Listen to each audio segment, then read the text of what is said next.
Alright, what's happening, fam? L.A.R. movement still moving. A book is entitled Lessons from a Non-Custodial Father at Amazon Kindle and Create Space. A link will be in the description box below, as usual. This video is entitled From Feminist to Hypergamist. Yeah, I know it sounds silly, but this is what I'm going with. Now, here's the thing. Feminism is under the banner of, quote-unquote equality. And some people figure like it went from gender equality to gender superiority. And hypergamy is actually the opposite of that, where, you want to date up. You know what I'm saying? So, in my opinion, what winds up happening is, feminism is an ideology that young women run with, like a college ideology. And just like when you're young, you become a right fighter for something, but you don't really realize how it plays out into the real world. So they get on to this kick of, anything you can do, I could do better. Men and women are at competition with each other. It's, everybody got to fend for themselves type thing. And then what winds up happening is, over time, it seems not to realize that, you're going to wind up paying for that. You get what I'm saying? And sometimes they realize it's too late. And what I mean by paying for that is, on one end, they figure, we're just as competent as men. We're equal to men. And on the other end, they get older and they want to date a guy who has it together. So you're young and you feel like you're at the position you can upgrade a man. And then when you get to living life and you realize you don't want to be in a male's role, you want a man who can upgrade you. So from feminist to hypergamist. Now, when guys see it, we growing along the same pace that you're growing, depending if you're in the same age group. And what winds up happening is, guys in your same age group are looking at you like, I know you. I know you. Like, you can't get around the fact that you used to be at odds with me just for being a man. I had quote unquote toxic masculinity, right? And everything I did was out of this feminist mind-hater mindset. And then to turn right around and to say, leave me alone, don't touch me, don't talk to me, blah, blah, blah.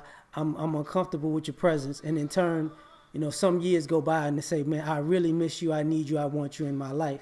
Kind of looks suspect, bipolar.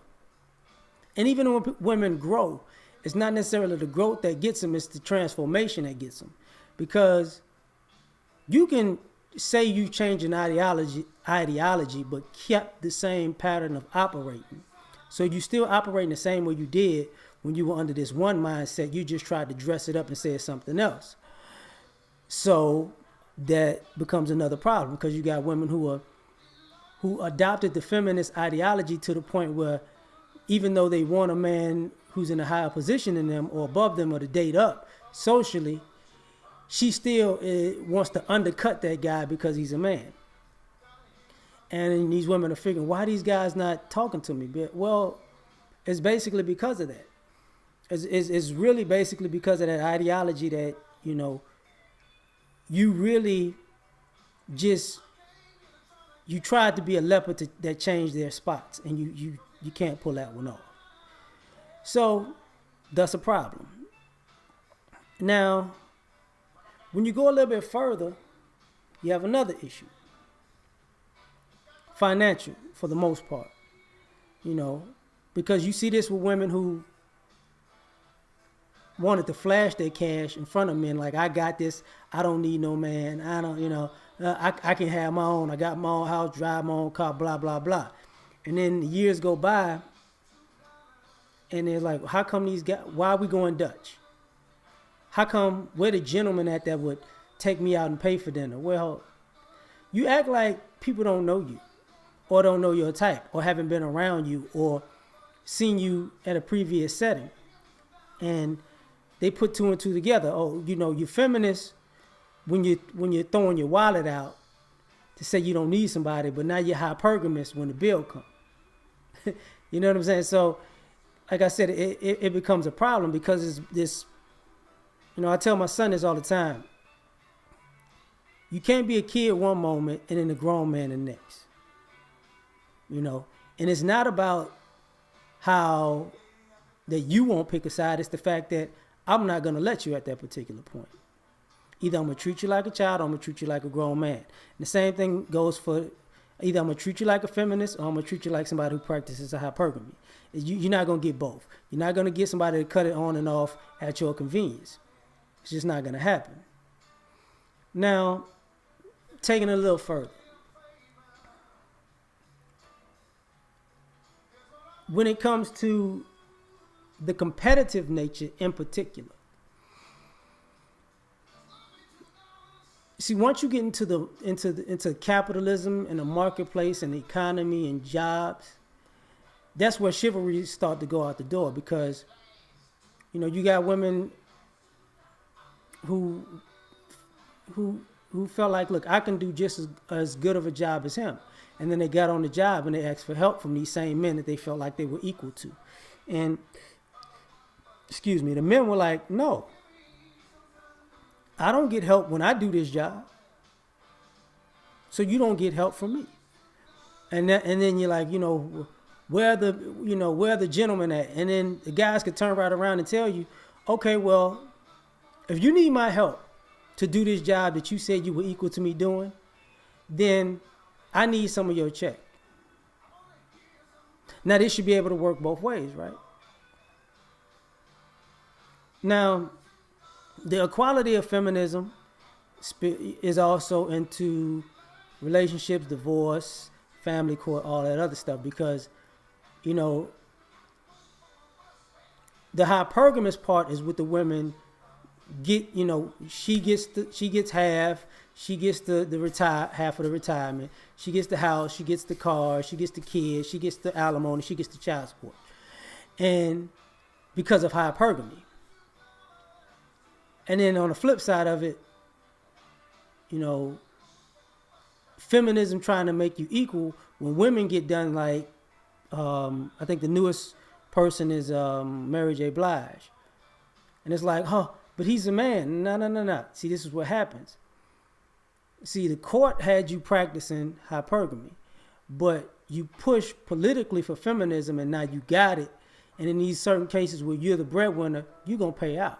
And you can't hop back into hypergamy, and say, but I'm an innocent flower who needs provision and needs to be protected. It's not going to happen that way. Speaking of protection, you got women who are feminists who don't, like I said earlier, toxic masculinity. I don't want these men around me. These men are dangerous to my well-being. Okay, so you say. And then what happens? You turn right around and you're looking for guys to protect you when you make yourself vulnerable. Yeah, that's when you're looking for hypergamy. Like you be a feminist, like, I don't need these guys. I can go out any kind of atmosphere, dress any kind of way, do any kind of, drink as much alcohol, do as many drugs as I want to, play games with a bunch of guys that I don't know, and you can't say or do anything to me.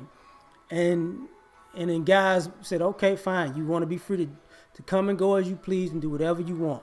Cool. Now, where you lose in that aspect is now you're uncomfortable because these guys are coming at you in a way that you feel like you can't protect yourself in the environment that you put yourself into because you're a woman. Now you want hypergamy.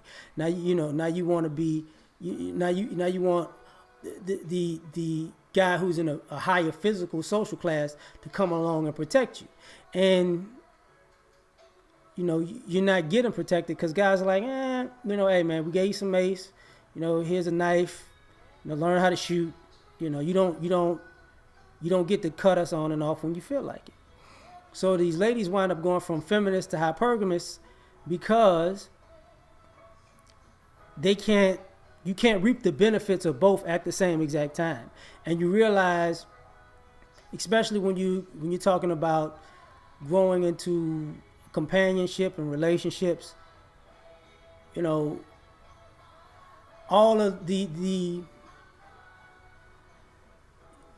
provisions, the protections that you really want at the end of the day are under hypergamy, are under the ideal that you're dating up. And all of the downside of the quote unquote freedom that feminism will give you is you're equal to a man, or you're in a man's role and position as far as responsibility and financial consequence, and even consequence of action. Because when women practice feminism, what do guys say? Hey man, that's your choice. You're a grown woman. You picked that lifestyle. You picked that guy. You made that bed. You got to lie in it. Hypergamy, you blame the man, like he didn't make a good enough bed for you to lie in. So I get it's his fault. So that's just my idea on that, my thoughts on that. Peace.